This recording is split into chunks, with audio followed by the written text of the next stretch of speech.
Hello friend, आप सभी का हमारे यूट्यूब चैनल ब्राइट बुद्धि में आप सभी का स्वागत है। तो आज हम पढ़ेंगे फसल उत्पादन और प्रबंधन। ये क्लास 8th की साइंस की बुक विज्ञान भाग 2 बुक की हम एनालिसिस करा रहे हैं। वीडियो अच्छा लगे तो लाइक कमेंट शेयर जरूर कीजिए अपने हित मित्र दोस्तों के साथ, और जो पहली बार देख रहे हो चैनल को जरूर सब्सक्राइब करके बेल घंटी बजाएं। बहुत जल्द हम SCERT और NCERT की बुकों को समाप्त करके डायरेक्ट रिवीजन करने वाले हैं। और चलिए आज हम पढ़ेंगे फसल का उत्पादन और उसके प्रबंधन या रखरखाव के बारे में जानते हैं। हम जान चुके हैं कि जो भोजन सभी जीवों के लिए बहुत ही आवश्यक होता है। पौधे जो अपना भोजन स्वयं बना लेते हैं, परंतु मनुष्य तथा अन्य जंतु जीवित रहने के लिए भोजन कहाँ से प्राप्त करता है? मनुष्य तथा अन्य जंतु अपना भोजन पौधों, जंतुओं अर्थात जो ये दोनों से प्राप्त करते हैं, इसीलिए इनका नियमित उत्पादन एवं प्रबंधन आवश्यक है। हमारा जो देश है कृषि प्रधान देश है। यहाँ की अधिकांश जनसंख्या कृषि कार्यों पर अपनी जीविका चलाती है। रोटी, कपड़ा और मकान हमारे जीवन की मूलभूत आवश्यकताएं हैं। इन आवश्यकताओं की पूर्ति कृषि आधारित कार्यकलाप पर निर्भर करती है। हमारा राज्य बिहार भी कृषि प्रधान राज्यों में से एक है। क्या आप बता सकते हैं हमारे राज्य में कौन कौन सी फसलें उगाई जाती हैं? क्या सालों भर एक ही प्रकार की फसलें उगाई जाती हैं? क्या ऋतु विशेष में उगाई जाने वाली फसलों के नाम बताइए। फसलों के नाम, बोने का समय और काटने का समय। अब हम कह सकते हैं कि जो बड़े भूभाग में उगाए जाने वाले उपयोगी पौधे फसल कहलाते हैं, जैसे कि गेहूं की फसल, धान की, आलू की फसल आदि फसलों को चर्चा सुने होंगे। आप जान गए हैं कि विभिन्न ऋतुओं में कौन कौन सी फसल मुख्य रूप से उगाई जाती है। वर्षा ऋतु में उपजाई जाने वाली फसल खरीफ की फसल और शीत ऋतु में रबी फसल की पैदावार होती है, जबकि ग्रीष्म ऋतु में उगाई जाने वाली फसलों को जायद फसलें कहते हैं। क्या खरीफ, रबी, जायद फसलों के नाम बता सकते हैं? क्या आप जानते हैं कि मनुष्य ने खेती करना कब शुरू किया? खेती के जो तरीके आज हम देखते हैं, क्या हजारों वर्ष पहले यही तरीके अपनाए गए होंगे? मनुष्य अपने आरंभिक अवस्था में घुमंतु था। यह स्थिति लगभग 10,000 पूर्व तक बनी रही। वो भोजन एवं आवास की खोज में जगह जगह घूमते रहते थे और इनका विचरण समूहों में हुआ करता था। बच्चे फल, कंदमूल, सब्जी खाते थे, जंगली जानवरों का शिकार करते और इसी क्रम में बीजों से पौधों को उगते देखा और उन पौधों से बीजों को उत्पन्न होते हुए देखा। फिर क्या था? कृषि की शुरुआत हुई और अब मनुष्य एक जगह अस्थायी रूप से रहने लगे, जिसमें कृषि की प्रधान महत्वपूर्ण भूमिका रही। क्या आपको मालूम है कि फसल किस प्रकार उपजाई जाती है? फसल उपजाने के लिए किस प्रकार की तैयारी की जाती है? अपने घर के बुजुर्गों से पता करिए कि अच्छी उपज के लिए क्या करते हैं। फसल उत्पादन के लिए क्रियाकलाप। आइए अच्छे फसल उत्पादन के लिए निम्नलिखित क्रियाकलापों को जानें। मिट्टी तैयार करना, बीजों का चयन, बुवाई करना, सिंचाई, निकौनी, फिर कटाई, गहराई, उसाई और सफाई, फिर भंडारण करना। मिट्टी तैयार करना एक एक करके समझेंगे। फसल उगाने के लिए मिट्टी की तैयारी महत्वपूर्ण कार्य है। मिट्टी को उलटने पलटने की क्रिया या प्रक्रिया जो है, ये जुताई कहलाती है। जुताई के लिए हल परंपरागत उपकरण है जो लकड़ी का बना होता। मिट्टी की गुड़ाई के लिए हल में लोहे का फाल लगा रहता। हल में जुताई के लिए चौड़े या जोड़े बैल की मदद ली जाती है। जुताई के दौरान बड़े बड़े ढेले निकल आते हैं। इन्हें तोड़ने के लिए पाटल या चौकी का प्रयोग किया जाता है। इसे भी 2 बैलों की मदद से चलाया जाता। वर्तमान में ट्रैक्टर, पावर टिलर से जुताई का काम लिया जा रहा है। मिट्टी की जुताई से पौधों की जड़ें गहराई तक जा सकती हैं और पोषक तत्व प्राप्त कर सकते हैं। ह्यूमस पौधों की जड़ों तक पहुंचती है। केंचुआ सूक्ष्म जीवों में वृद्धि की संभावना बढ़ जाती है और ह्यूमस का निर्माण तेजी से होने लगता। इस तरह हम देखते हैं कि बुवाई से पूर्व मिट्टी की तैयारी महत्वपूर्ण कार्य है। कृषि कार्यों में प्रयुक्त होने वाले उपकरणों के नाम, उनके कार्यों की सूची बनाइए। अपने इलाके में खेती या बागवानी में इस्तेमाल होने वाले औजारों का नामांकित चित्र भी बनाइए। बीजों का चयन करना। अच्छी उपज के लिए गुणवत्तापूर्ण एवं स्वस्थ बीजों का चयन महत्वपूर्ण कार्य है।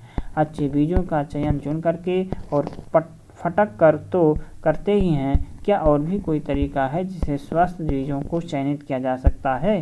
क्रियाकलाप। कांच के एक गिलास में आधा गिलास पानी लीजिए और भरिए। इसके बाद उस गिलास में एक मुट्ठी चने या गेहूं के बीज को डालिए। कुछ देर के बाद अवलोकन कीजिए कि क्या होता है। क्या सभी बीज नीचे बैठ गए या कुछ पानी की सतह पर तैरने लगे? क्रियाकलाप के दौरान आपने देखा कि कुछ बीज अब पानी की सतह पर तैरने लगे। ये बीज क्षतिग्रस्त, हल्के और खोखले हैं। इस तरह के बीजों से अंकुरण नहीं होते। इस प्रक्रिया के द्वारा अच्छे एवं स्वस्थ बीजों का चयन आसानी से कर सकते हैं। जल में डूबे बीज ही स्वस्थ एवं शुद्ध होते हैं। बुआई। मिट्टी में बीजों को डालना बुआई कहलाता है। क्या आपने बीजों की बुआई करते किसानों को देखा? चयनित बीजों की बुआई पौधों की प्रकृति पर निर्भर करती है। बुवाई के लिए 2 विधियां प्रचलित हैं। कुछ बीज सीधे तैयार मिट्टी में छिटक दी जाती हैं, जैसे कि गेहूं, जौ, मसूर आदि, जबकि कुछ बीजों को नर्सरी से में बोते हैं और कुछ दिनों के बाद जब पौधे बड़े हो जाते हैं तब उसे उखाड़ करके दूसरे खेतों में मिट्टी तैयार कर रोपण किया जाता। आपने धान की खेती करते हुए अवश्य देखा होगा। धान के बीज बोने के बाद छोटे छोटे निकले पौधों को मोरी कहा जाता है, जिसे उखाड़ करके दूसरे खेत में बोते। इससे फसल की उपज अच्छी होती है। बुआई के समय कुछ सावधानियां आवश्यक है। चीज़ों के बीच समान दूरी बनी रहे ताकि पोषक तत्वों की प्राप्ति आसानी से हो सके। बीजों को इतनी गहराई से बोना चाहिए ताकि नमी के कारण अंकुरित हो सके और बुआई के बाद पक्षियों से सुरक्षा के लिए मिट्टी से ढक दिया जाना चाहिए। आप अपने निकट के नर्सरी का अवलोकन कीजिए और बताइए कि किन पौधों की नर्सरी में तैयार किया जाता है। खाद एवं उर्वरक को मिलाना। क्या आपने किसानों को खेतों में खाद व उर्वरक डालते देखा? ऐसा वो क्यों करते हैं?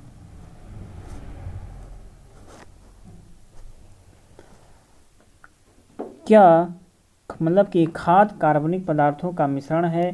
पौधे तथा जानवरों के अपशिष्ट जैसे कि गोबर, बेकार साग सब्जियों, पौधे पत्तियों, अन्य जैव अवशेष से प्राप्त कार्बनिक खाद कहलाते हैं।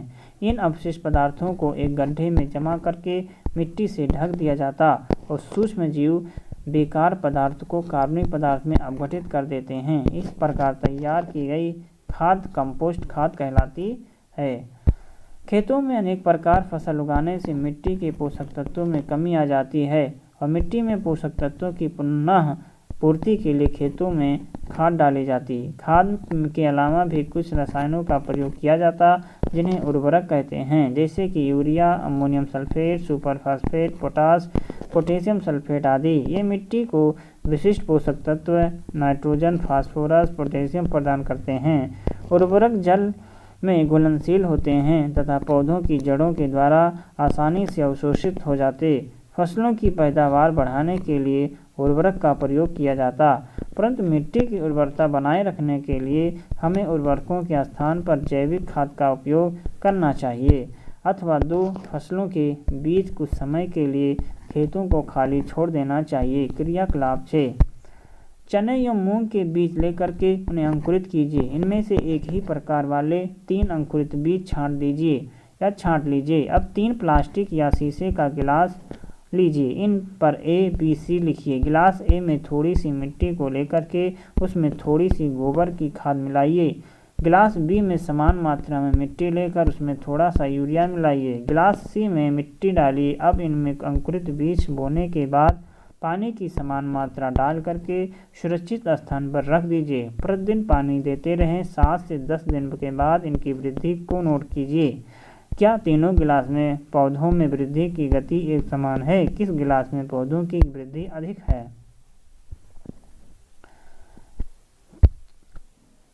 क्या आप खाद और उर्वरक में अंतर जानते हैं? आइए कुछ समझते हैं। उर्वरक और खाद में क्या अंतर है?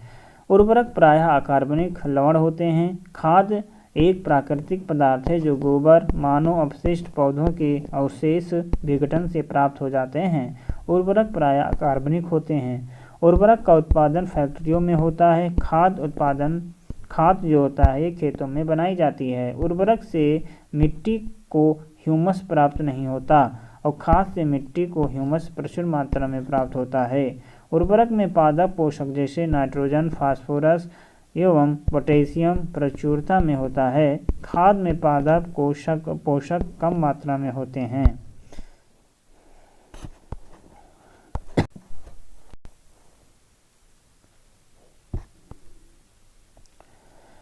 क्या आप बता सकते हैं कि वर्मी कंपोस्ट में किस तंतु की किस जंतु की मुख्य भूमिका है? वर्मी कंपोस्ट से क्या लाभ हैं? जैविक खाद के लाभ। जैविक खाद से मिट्टी की जल सोखने की क्षमता में वृद्धि हो जाती है। इससे मिट्टी भुरभुरी एवं सरंध हो जाती है, जिसके कारण गैस विनिमय सरलता से होता है। इससे मित्र या जीवाणुओं की संख्या में वृद्धि हो जाती है और इससे मिट्टी का गठन सुधर जाता है। सिंचाई। पौधों को जीवित रहने के लिए जल की जरूरत होती है, इसीलिए फसल के उत्पादन के लिए जल अत्यंत जरूरी। पौधों को जिन पोषक तत्वों की जरूरत होती है वे पानी में घुल करके जड़ों के द्वारा पौधों के विभिन्न अंगों तक पहुँचते हैं। पौधों में लगभग 90% जल होता है। बीजों का अंकुरण शुष्क स्थिति में नहीं हो सकता, इसीलिए जल आवश्यक है। अच्छी फसल उत्पादन के लिए फसलों को विभिन्न अंतराल पर पानी देना ही सिंचाई कहलाता है। सिंचाई की मात्रा समय, जलवायु, फसल या मिट्टी के प्रकार पर निर्भर करता है। जैसे बरसात में सिंचाई की जरूरत नहीं पड़ती, जाड़े में सप्ताह में एक बार एवं गर्मी में 2-3 बार या 2-3 दिनों के अंतर से सिंचाई की जाती है। इस प्रकार फसल विशेष पर भी सिंचाई की मात्रा का प्रभाव पड़ता है। जैसे धान एवं गन्ना में अधिक सिंचाई की जरूरत होती, सरसों, चना, अलसी, तीसी आदि में कम सिंचाई की जरूरत। इसी प्रकार मिट्टी के प्रकार पर भी सिंचाई की दर निर्भर करती है। जैसे बलुई मिट्टी की जलधारण क्षमता सबसे कम होने के कारण अधिक सिंचाई की जरूरत होगी। इसके विपरीत चिकनी काली मिट्टी की जलधारण क्षमता अधिक होने के कारण कम सिंचाई की जरूरत होगी। क्रियाकलाप 7 करना है कि सिंचाई वाले एवं कम सिंचाई वाले फसलों की सूची तैयार कीजिए।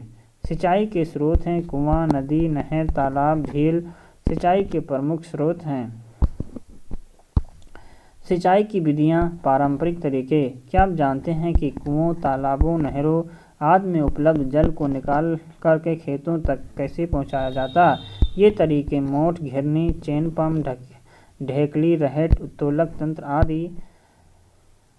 आदि हैं। छिड़काव तंत्र। इस विधि का उपयोग असमतल भूमि के लिए किया जाता। जहाँ पर जल कम मात्रा में उपलब्ध वहाँ पर ऊर्ध्व पाइपों के ऊपरी सिरे पर घूमने वाला नोजल लगा दिए जाते हैं। ये पाइप निश्चित दूरी पर मुख्य पाइप से जुड़े होते हैं।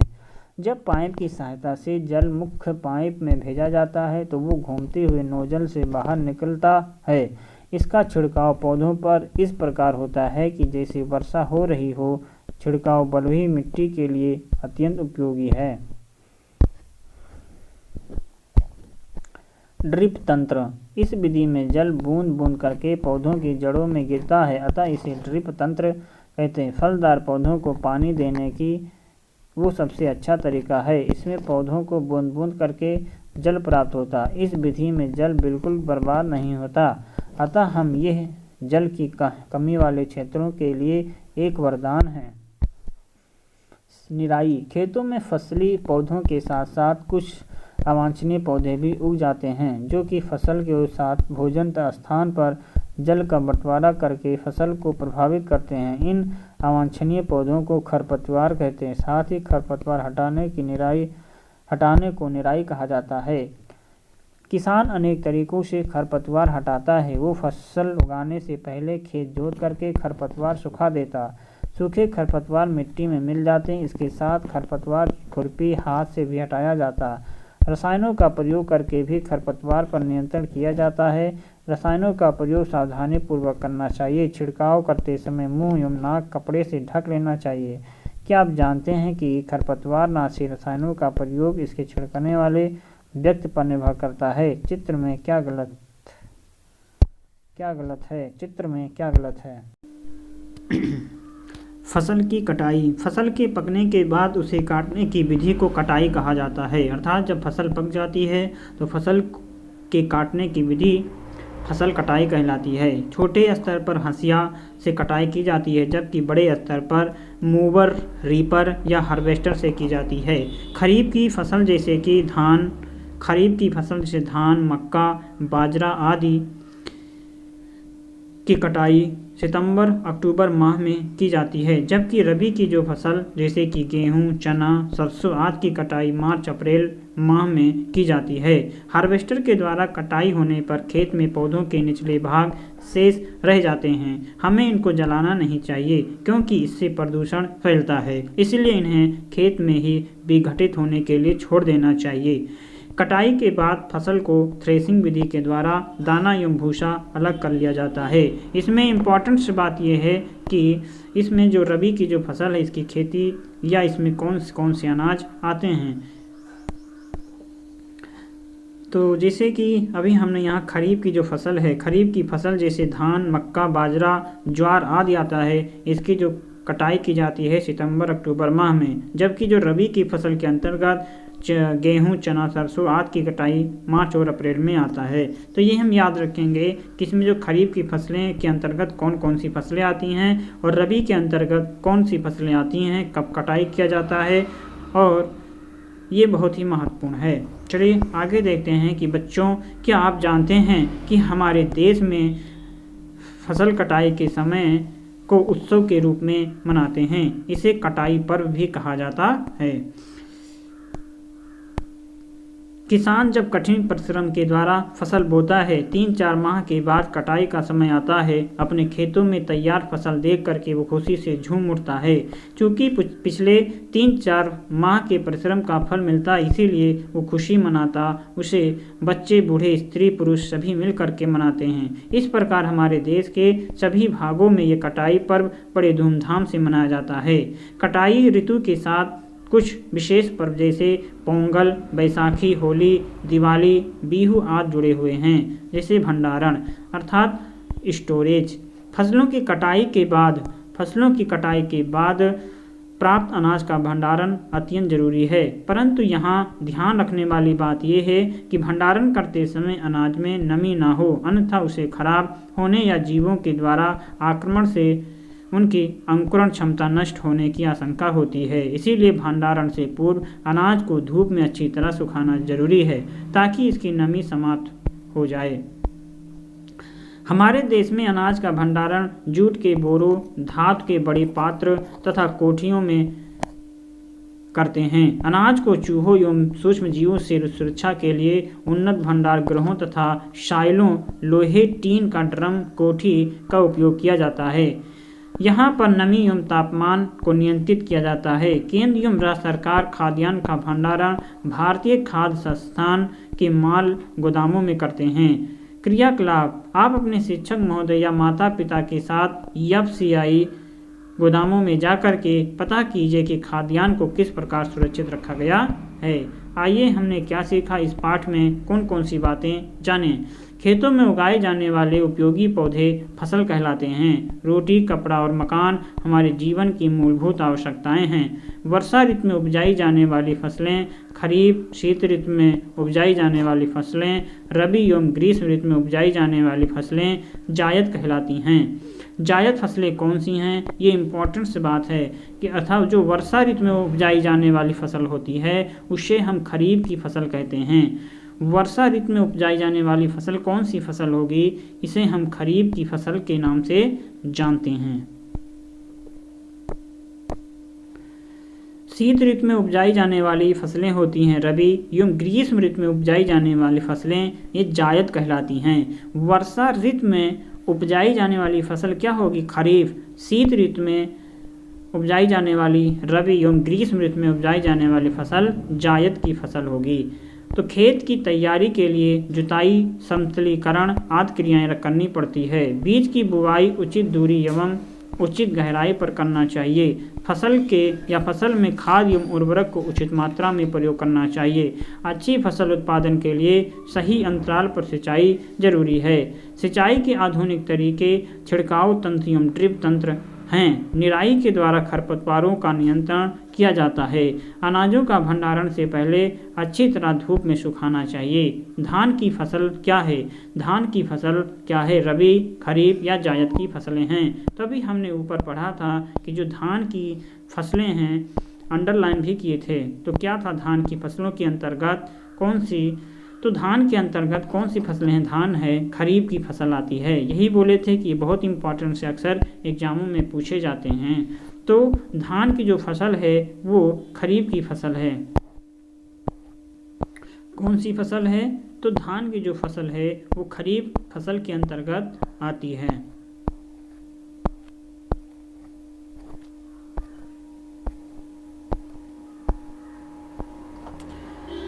खरीफ की फसल के अंतर्गत कौन सी फसलें आती हैं? तो ये धान की। चना की फसल क्या है? अब चना की फसल कौन सी हैं? रबी, जायद या खरीफ की फसल है। तो ये भी इसी में अंडरलाइन किए थे कि जो चना है, चना कौन सी फसल आता है? चना रबी की फसल है। तो यहाँ पे हम क्या करेंगे? क्या ये रबी की फसल है? उर्वरक क्या होते हैं? कार्बनिक, अकार्बनिक या ये दोनों? तो ये दोनों होते हैं। खरपतवार हटाने को क्या कहा जाता है? तो इसे निराई कहते हैं। अनाज का भंडारण किया जाता है एफसीआई गोदामों में। ठीक है, तो इसी के साथ ये अभ्यास भी समाप्त होता है। यहाँ पे खरीफ की फसल के साथ मिलान रबी, रासायनिक उर्वरक और कार्बनिक खाद और हार्वेस्टर का मिलान करना है। तो खरीफ की जो फसल होती है ये धान और मक्का के अंतर्गत, रबी की फसल गेहूं, चना और मटर होता है। यूरिया एवं सुपर फास्ट जो होते हैं इसे हम क्या कहते हैं? और कार्बनिक खाद के अंतर्गत हार्वेस्टर, धान एवं कटाई का जो यंत्र है ये हार्वेस्टर होता है। रासायनिक के अंतर्गत यूरिया एवं सुपर फास्फेट, गोबर और मूत्र जो होते हैं ये कार्बनिक खाद होते हैं। इसी के साथ ये हमारा अभ्यास भी समाप्त होता है। तो हम मिलेंगे किसी एक नए अध्याय में। कृषि वैज्ञानिक रेवण क्या होते हैं? तो ये भी यहाँ पर कुछ इम्पोर्टेंट्स हैं, तो ये भी पढ़ लेते हैं कि रेवण कृषि विज्ञान के महान ज्ञाता थे। मतलब कि कृषि वैज्ञानिक रेवण मतलब एक वैज्ञानिक थे। तो रेवण कृषि विज्ञान के महान ज्ञाता, सैकड़ों वर्ष पूर्व उनके द्वारा प्रतिपादित कृषि विज्ञान संबंधी सिद्धांत आज भी मान्य। उनके वंश और निवास स्थान के विषय में, उनकी कृषि संबंधी सूक्तियों में हमें जानकारी प्राप्त होती है। रेवण की एक सूक्ति में वराहमिहिर के उल्लेख एवं वराहमिहिर के कृषि ग्रंथ कृषि पराशर के सिद्धांतों एवं रेवण के सिद्धांतों में समानता से पता चलता है कि रेवण वराहमिहिर के समकालीन थे और 6ठी शताब्दी में विद्वान थे। उनके कृषि सिद्धांत बंगाल की भूमि के लिए अधिक उपदेय होने के कारण ऐसा प्रतीत होता है। वे तत्कालीन बंगाल के निवासी थे। उनकी सूक्तियों में कृषि संबंधी सूत्रों से उनकी सामाजिक ज्ञान, महानता और विद्वता की आभास वैज्ञानिक मनोविज्ञान अध्ययन मिलता है। रेवण के समय में भी खेती वर्षा पर निर्भर थी। उनके अनुसार वर्षा अगहन अर्थात नवंबर दिसंबर में हो तो भूसा भी सोने के भाव बिकता है। जिस वर्ष आषाढ़ अर्थात जून जुलाई में पूर्णमासी के 90 दिन मूसलाधार वर्षा हो तो समझना चाहिए कि सूखा पड़ेगा। सूर्यास्त के समय आकाश में बादल ना हो तो किसान को बैल बेच डालने की नौबत होगी। ज्येष्ठ आषाढ़ मतलब कि ज्येष्ठ मई जून के सूखे और आषाढ़ की वर्षा से भरपूर पैदावार की बात रेवण ने कही। उन्होंने भूमि की जुताई संबंधी भी अनेक विचार दिए। बुवाई रुपाई के संबंध में रेवण को मत है कि आषाढ़ में धान की उपज होती है, श्रावण में रोपाई से कोई लाभ नहीं, भादों में केवल छाल ही बचती है, अभी अश्विन में कुछ नहीं मिलता। पौधों में कीड़े लगने पर रेवण ने राख डालने का सुझाव दिया। इस तरह कृषि आचार रेवण ने विभिन्न फसलों के बोने के समय उनके रोपण, मोड़ने, सींचने और उनमें लगने वाले रोगों एवं उनका उपचार आदि कृषि संबंधी विषयों पर विस्तृत रूप से प्रकाश डाला। आज जब कृषि क्षेत्र में नित्य नए विकास हो रहे हैं, तब भारतीय कृषि के लिए उनकी देन अत्यंत महत्वपूर्ण और उल्लेखनीय है। इसी के साथ ही हमारा अभ्यास भी समाप्त होता है। तो इसमें मुख्य बातें यही थी कि जो रबी और खरीफ की जो फसलें हैं ये किस महीने में उगाई या काटी जाती हैं। तो ये ज़्यादा इम्पोर्टेंस है इस लेसन में, तो आप इसे याद रखेंगे और नोट्स कर लेंगे कि कौन सी फसलें किस में उगाई जाती हैं। तो इसी के साथ हमारा अभ्यास भी समाप्त होता है। तो हम मिलेंगे किसी एक नए अध्याय में, तब तक आप पढ़ते रहें, मस्त रहें। नमस्कार।